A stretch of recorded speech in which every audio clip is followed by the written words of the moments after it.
యేసు ప్రభు వచ్చాడు అని ఎవరిని మనం పండగ చేసుకోవటం కాదు.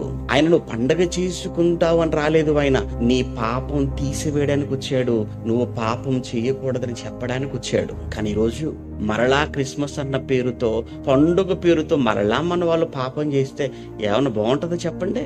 ఇంటి పైన స్టార్ పెట్టి ఇంట్లో బారు పెట్టే కాలం ఇది మనకు. కాబట్టి పైన స్టారు, లోపల బారు. ఇంకెక్కడిది పండుగ? ఇంకెక్కడదండి. ఆ తర్వాత ఇంట్లో భార్య భర్తలకు మధ్య వారు, ఇంకే యేసుక్రీస్తు పరారు. ఇంకెక్కడ ఉంటాడండి ఆ గొడవ పడుతుంటే? క్రిస్మస్ అంటే శాంతి అంటారు, క్రిస్మస్ అంటే సమాధానం అంటారు, క్రిస్మస్ అంటే నెమ్మది అంటారు. ఎంత దారుణం అంటే! ఇందుకోసం వచ్చాడా? నిన్ను పాపములో ఉంటే నిన్ను పాపములో నుంచి బయటికి తీయడానికి వస్తే మళ్ళా నువ్వు అందులో పడిపోతావేంటి? బురదంటుకున్న పిల్లవాడిని తీసుకుని వచ్చి తల్లి నీళ్ళతో శుభ్రం చేస్తే మళ్ళా వాడు బురదలోకి వెళ్ళిపోతానంటే ఒక తల్లిగా నీకు ఏమనిపించింది చెప్పు? 4 దెబ్బలేసి కూర్చోబెడతావు.